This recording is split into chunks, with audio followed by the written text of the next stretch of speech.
मित्रों, मैं महाराज कुमार गुप्ता आज के इस म्यूजिक क्लास में मित्रों आपको स्वागत करते हैं। यदि मित्रों आप बिहार स्टेट की तैयारी कर रहे हैं तो यह क्लास आपके लिए अति महत्वपूर्ण होने वाला है। मित्रों, इस क्लास में मित्रों हम लोग टेकअप करेंगे ए स्टेट तथा बीपीएससी ट्राई 3 का भी मित्रों बहुत जल्द ही नोटिफिकेशन आने वाला है, तो हम लोग को तैयारी बहुत जोर शोर से करने की जरूरत है। यदि मित्रों आप संपूर्ण कोर्स खरीदना चाहते हैं या संपूर्ण पीडीएफ मित्रों खरीदना चाहते हैं तो दिए हुए व्हाट्सएप नंबर पर मित्रों आप हमें अपना डिटेल्स भेजें और इसी व्हाट्सएप नंबर पर आपको मित्रों पेमेंट भी करना। आपको तत्काल जो है मित्रों सारा पीडीएफ फाइल तथा नोट कॉपी आपको प्रोवाइड करवा दिया जाएगा। अतः बिना समय गवाए हुए मित्रों आज के इस एमसीक्यू क्लास में मित्रों हम लोग 50 प्रश्नों का संग्रह तथा उसका एमसीक्यू टेस्ट लेंगे। ठीक है, अतः बिना समय गवाए हुए मित्रों आज के प्रथम प्रश्न पर बारीकी से केयर कीजिए। राग बिहाग का वादी स्वर कौन सा है? राग बिहाग का वादी स्वर कौन सा है? म है कि ग है कि नी है कि सा है? बताइए मित्रों क्या आंसर होगा। जिस प्रश्न का आंसर मित्रों आपको आता है उस प्रश्न का आंसर आप कमेंट्स में जरूर दिया कीजिए। तो मित्रों इसका आंसर आपको हो जाएगा राग बिहाग का जो वादी स्वर है मित्रों आपको नी है। ऑप्शन नंबर सी क्या है? सही है। इस प्रकार मित्रों हम लोग अगले प्रश्न पर चलेंगे। अगला प्रश्न मित्रों कि राग कल्याण यमन का वादी स्वर क्या है? राग कल्याण या यमन का वादी स्वर क्या है? सा है, रे है, नी है या म है? बताइए मित्रों क्या आंसर होगा। प्रत्येक प्रश्न का आंसर आप कमेंट्स में जरूर दिया कीजिए और फटाफट दिया कीजिए। कम समय में आप अधिक आंसर देने की आदत यदि बना लेते हैं तो सफलता आपका निश्चित ही मिलने वाला है। तो मित्रों आपका इसका आंसर आपको हो जाएगा राग कल्याण का वादी स्वर क्या है? तो नी है। क्या है? नी। नी कहने का है मतलब मित्रों कि सी नंबर ऑप्शन क्या है? सही है। इस प्रकार मित्रों हम लोग अगले प्रश्न पर केयर करेंगे। राग देश का वादी स्वर है मतलब राग देश का वादी स्वर क्या है? सा है कि रे है कि ग है कि म है? बताइए मित्रों क्या आंसर होगा। फटाफट आप कमेंट्स में आंसर बताया कीजिए। इससे फायदा आपको यह है कि 100% आपको याद हो जाएगा। तो मित्रों इस प्रश्न का आंसर आपको हो जाएगा रे। रे कहने का मतलब है कि ऑप्शन नंबर बी क्या है? सही है। अगला प्रश्न मित्रों राग भीमपलासी का संवादी स्वर है। राग भीमपलासी का संवादी स्वर है सा, रे, ग, म। बताइए मित्रों क्या आंसर होगा। यही चारों में से एक ऑप्शन सही है मित्रों। आपको कंफर्म बताना है राग भीमपलासी का वादी स्वर क्या है। तो मित्रों इसका आंसर आपको हो जाएगा राग भीमपलासी का वादी स्वर मित्रों सा होता है। क्या होता है? सा होता है।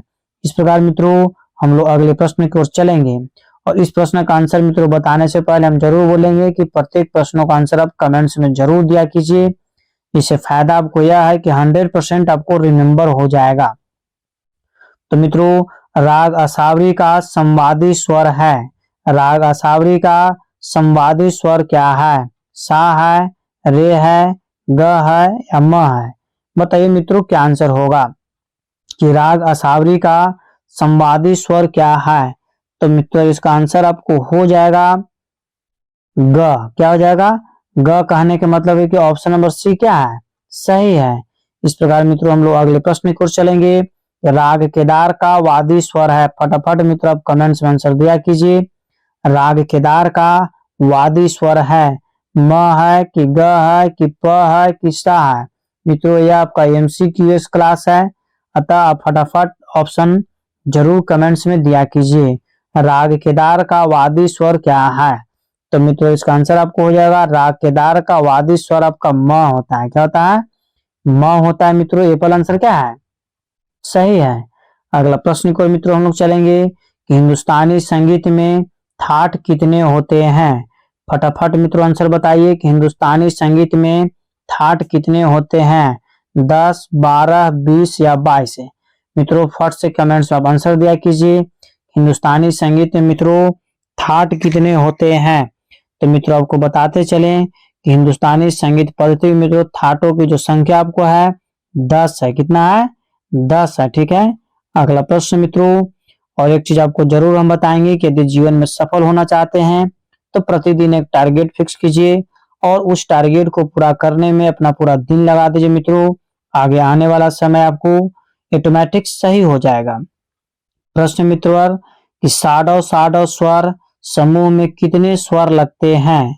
साडव साडव स्वर समूह में कितने स्वर लगते हैं? 12 स्वर, 14 स्वर, 15 स्वर और 17 स्वर। तो बताइए मित्रों क्या आंसर होगा? आपको ऑप्शन में ही इस प्रश्न का आंसर छुपा हुआ है। तो मित्रों आंसर कितना हो जाएगा? संपूर्ण 12 का 12 स्वर इसमें प्रयोग होते हैं। अगला प्रश्न मित्रों कि दीपचंदी ताल कितनी मात्राओं का होता है? बताइए दीपचंदी ताल कितनी मात्राओं का होता है? 14 मात्रा, 10 मात्रा, 6 मात्रा या 15 मात्रा। बताइए मित्रों क्या आंसर होगा कि दीपचंदी ताल कितनी मात्राओं का होता है? तो मित्रों जिस प्रश्न का आंसर आपको आ रहा है उसका कमेंट्स में आप जरूर डाल दिया कीजिए। दीपचंदी ताल की जो मित्रों मात्रा होती है 14 मात्रा होती है। बहुत बार हम इस प्रश्न का आंसर आपको पढ़ा चुके हैं कि दीपचंदी ताल की कितनी मात्राएं होती है, तो 14 मात्रा होती है। झूमर ताल कितनी मात्राओं का होता है?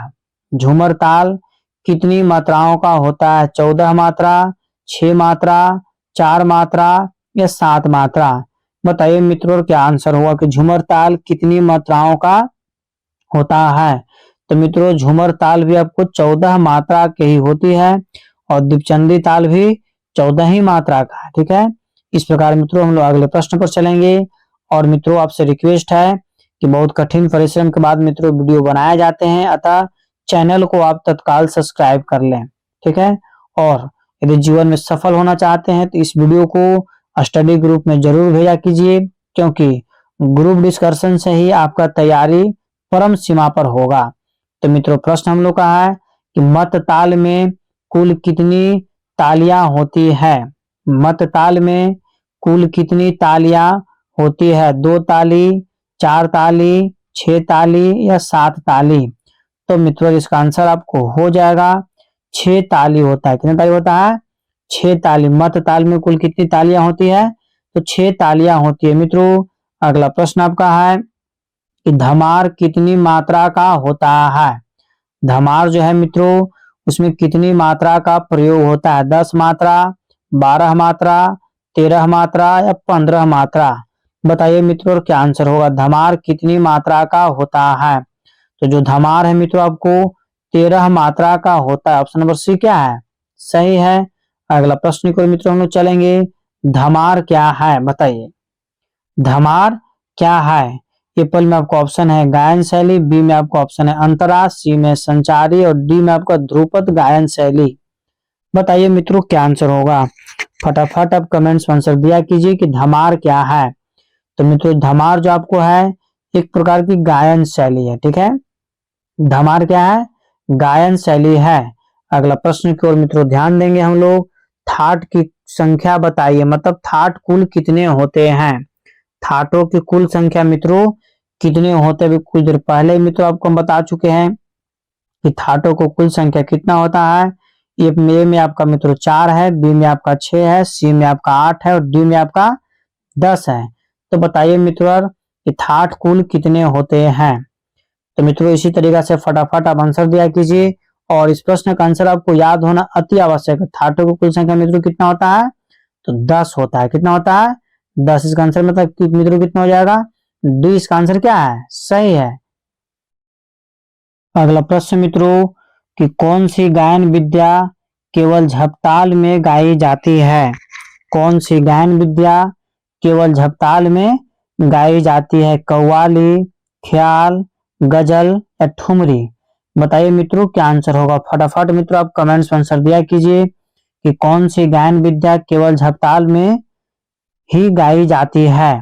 तो मित्रों जिस प्रश्न का आंसर आपको आ रहा है उसको कमेंट्स में आप जरूर दिया कीजिए। तो मित्रों गजल जो आपको है, गजल, ठीक है, गजल आपको जो है सिर्फ झपताल में ही गाया जाता है। अगला प्रश्न मित्रों कि कहारवा ताल में कितनी मात्राएं होती है? कहारवा ताल में कितनी मात्राएं होती है? 6 मात्रा, 8 मात्रा, 10 मात्रा या 12 मात्रा। बताइए मित्रों क्या आंसर होगा? कहारवा ताल में कितनी मात्राएं होती है? तो मित्रों बताइए, फटाफट आंसर बताया कीजिए कि कहारवा ताल में कितनी मात्राएं होती है। तो मित्रों कहारवा ताल में जो आपको है मित्रों, इसमें मात्रा की जो संख्या होता है 8 मात्रा होता है। कितना मात्रा होता है? 8 मात्रा होता है मित्रों। इस प्रकार हम लोग अगले प्रश्न की ओर चलेंगे कि ताल की कितनी जातियां होती है। ताल की कितनी जातियां होती है? 6, 5, 7 या 8 है। बताइए मित्रों ताल की कितनी जातियां होती है। बहुत बार मित्रों इस प्रश्न का आंसर हम बता चुके हैं कि ताल की कितनी जातियां होती है। तो मित्रों इसका आंसर जो आपको हो जाएगा, ताल की कुल 7 जातियां होती है। कितनी जातियां होती है? 7 जातियां होती है। अगला प्रश्न मित्रों कि कृष्णराव शंकर का जन्म कब हुआ। कृष्णराव शंकर का जन्म कब हुआ? बताइए। ए में 26 जुलाई 1894, बी में 4 जनवरी 1902 को, सी में आपका 5 जनवरी 1807 ईस्वी में, और डी में आपका 5 जुलाई 1894 ईस्वी को। तो बताइए मित्रों क्या आंसर होगा कि कृष्णराव शंकर का जन्म कब हुआ था। तो मित्रों इस प्रश्न का आंसर आपको हो जाएगा 4 जनवरी 1902 ईस्वी को। 4 जनवरी 1902 ईस्वी को। अगला प्रश्न मित्रों कि पंडित कृष्ण राव थे जिनका जन्म 4 जनवरी 1902 ईस्वी में हुआ था। पंडित कृष्ण राव थे एक नर्तक थे कि एक गायक थे कि एक संगीतज्ञ थे कि एक तबला वादक थे। बताइए मित्रों क्या आंसर होगा। पंडित कृष्ण राव क्या थे? तो मित्रों इसका आंसर आपको हो जाएगा, पंडित कृष्ण राव जो थे एक नर्तक थे। क्या थे? डांसर थे। ठीक है मित्रों। इस प्रकार मित्रों हम लोग अगले प्रश्न पर चलेंगे जो आपके एग्जाम्स के लिए अति महत्वपूर्ण है। पंडित कृष्ण राव की मृत्यु कब हुई थी? ये में आपको ऑप्शन मित्रों 10 जनवरी 1889 को, 22 अगस्त 1989 को, और 2 मार्च 1989 को, और 2 फरवरी 1989 को। बताइए मित्रों क्या आंसर होगा। जिस प्रश्न का आंसर मित्रों आपको आ रहा है उस प्रश्न का आंसर आप कमेंट्स में जरूर दिया कीजिए। तो इसका आंसर मित्रों आपको हो जाएगा 2 मार्च 1989 को। सी नंबर आंसर क्या है? सही है। और जो इनका जन्म जो हुआ था मित्रों, आपको हम बता चुके हैं कि 4 मार्च 1902 ईस्वी को इनका क्या हुआ था? जन्म हुआ था। इस प्रकार मित्रों हम लोग अगले प्रश्न की ओर चलेंगे। अगला प्रश्न मित्रों कि पंडित ओमकार नाथ ठाकुर का जन्म कब हुआ था। पंडित ओमकार नाथ ठाकुर का जन्म कब हुआ था? ये में आपका ऑप्शन मित्रों 24 जून 1897 ईस्वी को, बी में आपका ऑप्शन है 25 जून 1880 ईस्वी को, सी में आपका ऑप्शन मित्रों 17 जून 1991 को, और डी में आपका ऑप्शन है 24 जून 1991 ईस्वी को। बताइए मित्रों क्या होगा कि पंडित ओमकार नाथ ठाकुर जी का जन्म कब हुआ था। यही आपका प्रश्न है। तो इसका आंसर आपको हो जाएगा मित्रों 25 जून 1880 ईस्वी में। 25 जून 1880 ईस्वी में पंडित ओमकार नाथ ठाकुर जी का जन्म हुआ था। अगला प्रश्न मित्रों कि स्वामी हरिदास का जन्म स्थान कहाँ है। ठीक है, बहुत ही बेहद महत्वपूर्ण प्रश्न मित्रों कि स्वामी हरिदास का जन्म स्थान कहाँ है। वाराणसी के काशी में, मथुरा जिला के राजपुर ग्राम में, धनबाद के पहाड़ी में, या गया के लक्ष्मणपुर में। बताइए मित्रों क्या आंसर होगा। फटाफट मित्रों कमेंट्स में आप जरूर आंसर किया दिया कीजिए। तो मित्रों आपको बताते चले कि स्वामी हरिदास का जो जन्म हुआ था मथुरा जिला के राजपुर ग्राम में हुआ था। मथुरा जिला के राजपुर ग्राम में। बॉल नंबर इसका आंसर मित्रों क्या है? सही है। इस प्रकार मित्रों हम लोग अगले प्रश्न की ओर चलेंगे। पंडित विष्णु नारायण भारत खंडे की मृत्यु कब हुई थी। पंडित विष्णु नारायण भारत खंडे की मृत्यु कब हुई?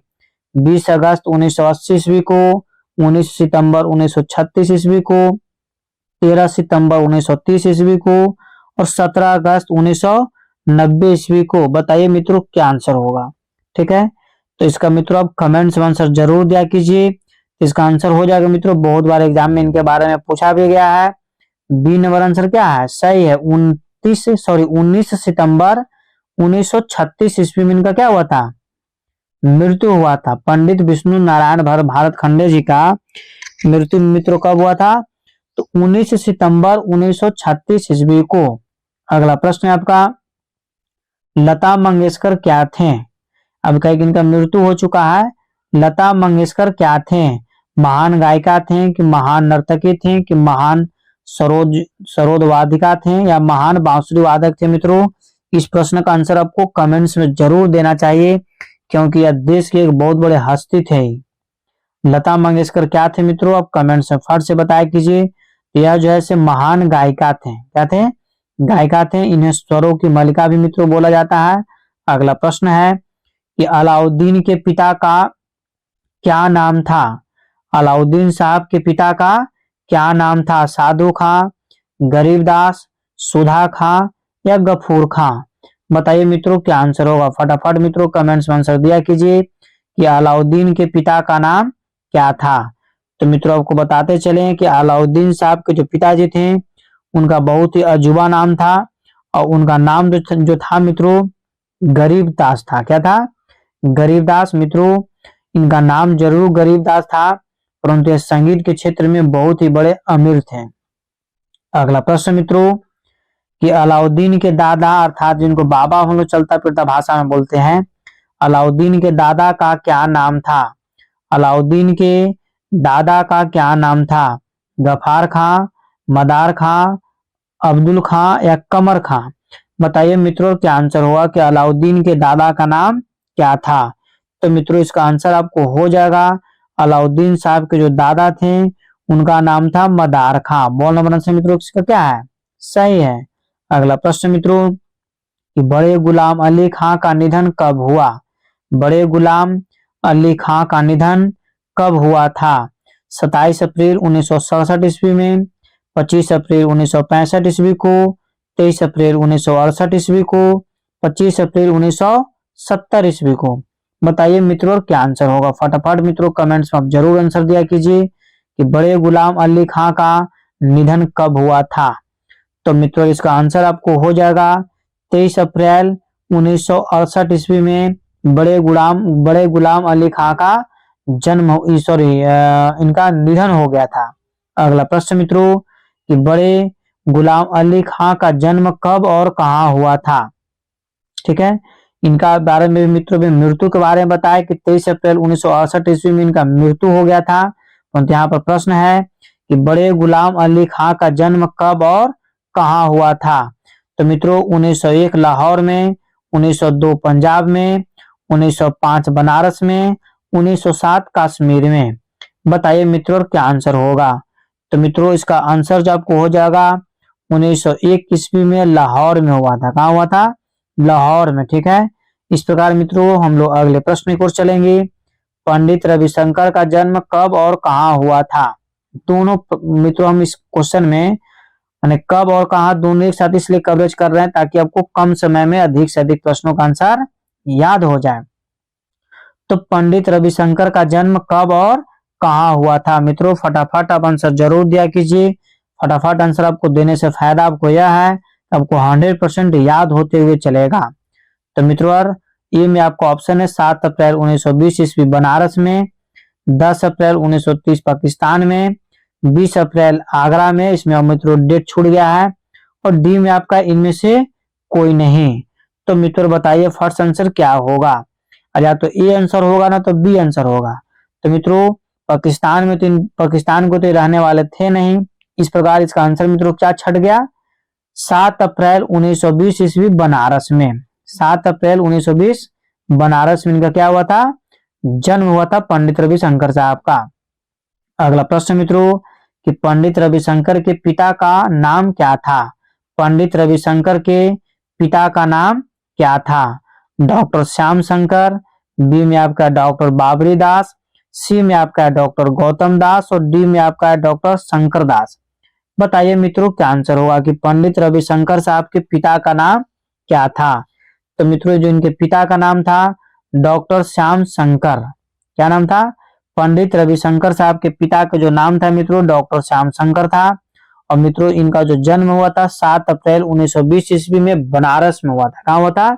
बनारस में। अगला प्रश्न मित्रों किस संगीतज्ञ को भारत रत्न सम्मान से विभूषित किया गया है?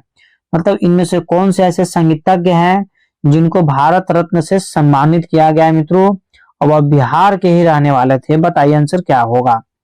किस संगीतज्ञ को भारत रत्न से विभूषित किया गया है मित्रों? बिस्मिल्लाह खां को, पंडित किशन महाराज को, पंडित समता प्रसाद को, या फिर डॉक्टर जाकिर हुसैन साहब को? तो मित्रों इसका आंसर आपको हो जाएगा उस्ताद बिस्मिल्लाह खां को। किस संगीतज्ञ को भारत रत्न से विभूषित किया गया? तो उस्ताद बिस्मिल्लाह खां को। अगला प्रश्न मित्रों, अगला प्रश्न आपका है कि बेगम परवीन सुल्ताना किस गायन के लिए प्रसिद्ध है? ठीक है, बेगम परवीन सुल्ताना किस गायन के लिए जैसे प्रसिद्ध है? वीणा वादन के लिए, शास्त्रीय गायन के लिए, वायलिन वादन के लिए, या गजल के लिए? बताइए मित्रों क्या आंसर होगा? फटाफट मित्रों कमेंट्स में आंसर दिया कीजिए। ये आपको एमसीक्यू टेस्ट है मित्रों, और एमसीक्यू टेस्ट मित्रों आपको कमेंट्स में आंसर देना आपके लिए बहुत ज्यादा फायदेमंद होता है। तो बेगम परवीन सुल्ताना किस गायन के लिए प्रसिद्ध थे मित्रों? तो आपको आंसर बताते चले कि शास्त्रीय गायन के लिए। किसके लिए? शास्त्रीय गायन के लिए मित्रों आपको ये जाने जाते हैं। यदि मित्रों आप सफलता पाना चाहते हैं तो प्रतिदिन एक टारगेट फिक्स कीजिए और उस टारगेट को पूरा करने में मित्रों पूरा दिन लगा दीजिए। आगे आने वाला समय आपका ऑटोमेटिक सही हो जाएगा। इस प्रकार मित्रों अगला प्रश्न आपका है कि मियां तानसेन ने किस राग की रचना की है? मियां तानसेन ने किस राग की रचना की है? मियां मल्हार का, दरबारी कन्हाड़ा का, या ए और बी दोनों सही है? तो बताइए मित्रों क्या आंसर होगा कि मियां तानसेन ने किस राग की रचना की है? तो मियां की मल्हार का भी और दरबारी कन्हाड़ा का भी। इस प्रकार मित्रों आंसर इसका क्या हो गया? सी नंबर इसका आंसर सही है। अगले प्रश्न पर मित्रों हम लोग चलेंगे कि नृत्य सम्राट गोपी किशन किस नृत्य से संबंधित हैं? अब आपको एग्जाम में पूछ सकता है कि नृत्य सम्राट किसको बोला जाता है?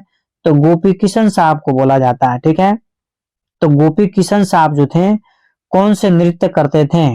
कथक, कथकली, ओडिसी, या तांडव? बताइए मित्रों क्या आंसर होगा कि नृत्य सम्राट गोपी किशन किस नृत्य से संबंधित हैं? तो मित्रों इसका आंसर आपको हो जाएगा या कथक करते थे। कि किसका डांसर थे? कथक के थे। मतलब ए पर इसका आंसर मित्रों क्या है? सही है। इस प्रकार हम लोग अगले प्रश्न को मित्रों चलेंगे कि विष्णु दिगंबर पद्धति में खाली का चिन्ह क्या है? मित्रों बहुत बार इस प्रश्न का आंसर हम बता चुके हैं कि विष्णु दिगंबर पद्धति में खाली का चिन्ह क्या है। मित्रों कमेंट्स में फटाफट आप आंसर दिया कीजिए कि विष्णु दिगंबर पद्धति में खाली का चिन्ह मित्रों क्या है। इस प्रश्न का आंसर आपको कमेंट्स में देना है। इस प्रश्न का आंसर मित्रों हम नहीं बताएंगे। हम देखते हैं कि कितने सारे बच्चे इस प्रश्न का आंसर सही देते हैं। अगला प्रश्न मित्रों, संगीत मरकंद के रचयिता कौन है? संगीत मरकंद के रचयिता कौन है? नारद साहब, अहोबल साहब, या शंकर पंडित, या पंडित शंकर राव उनका पूरा नाम है, और डी में मित्रों पंडित भारत खंडे साहब। बताइए संगीत मरकंद के लेखक कौन है? तो मित्रों संगीत मरकंद के जो लेखक है मित्रों आपको नारद साहब है। कौन है? नारद साहब मित्रों संगीत मरकंद के लेखक। मित्रों यदि आप पीडीएफ चाहते हैं तो इस नंबर पर मित्रों आप तत्काल जो है से आप व्हाट्सएप कीजिए, आपको तुरंत पीडीएफ प्रोवाइड करवा दिया जाएगा। ठीक है मित्रों, अतः कोई समय गंवाने की आपको जरूरत नहीं है क्योंकि एग्जाम बहुत नजदीक आ चुका है। तो मित्रों प्रश्न है कि पंडित हरिदास स्वामी क्या थे? वादक थे कि गायक थे कि नर्तक थे कि साधु थे? मित्रों कमेंट्स में जरूर इसका आंसर आप दीजिए कि पंडित हरिदास स्वामी क्या थे। इस प्रश्न का आंसर मित्रों आपको देना इसलिए आवश्यक है क्योंकि बहुत इजी क्वेश्चन और बहुत बार हम पढ़ा चुके हैं। तो पंडित हरिदास स्वामी जो थे मित्रों आपको बताते चले कि वह जो एक गायक थे। क्या थे? गायक थे। आज का अंतिम प्रश्न मित्रों कि उस्ताद अलाउद्दीन की मृत्यु कब हुई? उस्ताद अलाउद्दीन की मृत्यु कब हुई? 6 सितंबर 1972 ईस्वी को, 7 सितंबर 1970 ईस्वी को, 10 सितंबर 1975 ईस्वी को, और 15 सितंबर 1977 ईस्वी को? बताइए मित्रों क्या आंसर होगा? उस्ताद अलाउद्दीन की मृत्यु कब हुई थी? तो मित्रों इसका आंसर आपको हो जाएगा अप्रैल 6 सितंबर 1972 ईस्वी को मित्रों उस्ताद अलाउद्दीन की मृत्यु हो गया था। इस प्रकार मित्रों आज का क्लास यहीं पर समाप्त किया गया। मित्रों यदि चैनल पर पहली बार मित्रों विजिट कर रहे हैं तो चैनल को भी तुरंत सब्सक्राइब कर लीजिए। मित्रों लाइक करना ना भूलें और पढ़ने का सबसे उत्तम तरीका है कि इस वीडियो को अपने स्टडी ग्रुप में जरूर शेयर किया कीजिए, और जब भी पढ़िए तो स्टडी में पढ़ा कीजिए, ठीक है, ग्रुप में पढ़ा कीजिए मित्रों। और आपको वीडियो कैसा लगा इसको कमेंट्स में आप जरूर बताइए, और सभी प्रश्न का आंसर आप कमेंट्स में जरूर दिया कीजिए मित्रों। यदि ये स्टेट बीपीएससी म्यूजिक टीचर या डीएसएसबी म्यूजिक टीचर या नेट का केवीएस या ईएमआरएस, मतलब किसी भी तरीका का मित्रों यदि आप म्यूजिक से तैयारी कर रहे हैं तो यह चैनल बहुत ही हेल्पफुल होने वाला है मित्रों। अतः चैनल को आप सब्सक्राइब जरूर कर लें। तब तक के लिए आप स्वस्थ रहिए, मस्त रहिए, और यदि पीडीएफ चाहते हैं तो इस दिए हुए नंबर पर आप हमें अपना डिटेल्स भेजें, आपको तत्काल मित्रों पीडीएफ प्रोवाइड करवा दिया जाएगा। ठीक है, इस प्रकार प्रेम से बोलिए भारत माता की जय।